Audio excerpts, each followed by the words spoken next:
yang mulia dimuliakan oleh Allah, Abuya, guru rohani kita bersama. Semoga Allah panjangkan umur Abuya,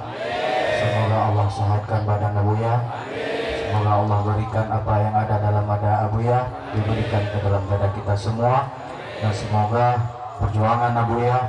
mengangkat ajaran kesufian ini semakin bersinar di bumi Aceh. Dan juga kata-kata kehormatan dan kemuliaan kepada Inya dan Umi, dan juga kata kehormatan kepada Abi Sahal Lestari Wali, Ketua MPTI Indonesia,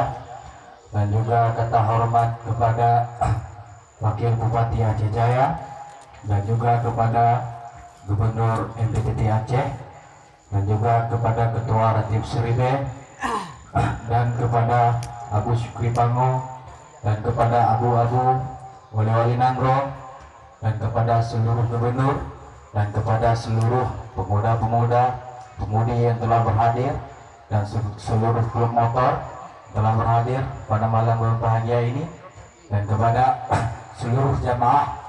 yang senantiasa selalu setia bersama Abuya. Jadi izinkan kami sedikit